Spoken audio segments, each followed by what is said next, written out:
ప్రజలకు అవసరమైన సదుపాయాలను ఎప్పటికప్పుడు కల్పిస్తామని రామగుండం ఎమ్మెల్యే రాజ్ ఠాకూర్ అన్నారు.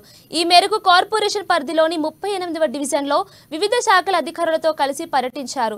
ఇందులో భాగంగా వివిధ కాలనీల్లో మురికి కాలువలు, రోడ్లు, స్ట్రీట్ లైట్స్, మంచినీటి సరఫరాని పరిశీలించి స్థానిక ప్రజలను సమస్యల గురించి అడిగి తెలుసుకున్నారు.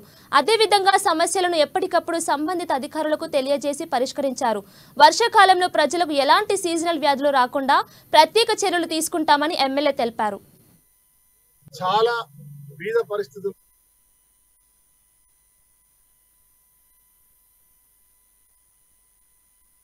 దాదాపుగా 100 కోట్ల పైచీలకు టెండర్స్ అయిపోయినాయి. ఇంకా డబ్బు కావాల్సింది. డ్రైనేజ్ వారికి సంబంధించిన ఎస్టీపీల గురించి అమృత్ ద్వారా 100 కోట్ల టెండర్ కూడా అయిపోయింది. అదే మాదిరిగా రేపు జరగబోయే వర్షాకాలంలో ఇప్పటి నుంచే మురికి కాలువలు క్లీనింగ్ ఆ వర్క్లు అయ్యే వరకు పూర్తిగా క్లీనింగ్ చేసి యూజీడీలు, డ్రైనేజ్లు, అదే మాదిరి ఎలక్ట్రిక్ సంబంధించినటువంటి సమస్యలు, లైట్లు, స్ట్రీట్ లైట్లు అన్ని కూడా ఏర్పాటు చేయాలి. ప్రజలకు ఎలాంటి అసౌకర్యం కలగకుండా చూడాలి. అదే మాదిరిగా వాడ తిరుగుతూ చాలా బీద పరిస్థితుల నుండి పూర్తిగా ఇల్లు లేనటువంటి ఎవరైతే ఉన్నారో వారికి ఇందిరమ్మ ఇల్లు ఇచ్చే స్వయంగా మేమే పరిశీలిస్తూ దళారుల వ్యవస్థ లేకుండా, దోపిడీ లేకుండా అధికారుల సమక్షంలో ఆ ప్రాంతానికి వెళ్లి ఈ రోజు గుర్తించి పూర్తిగా నిరాశ్రయులైన వారికి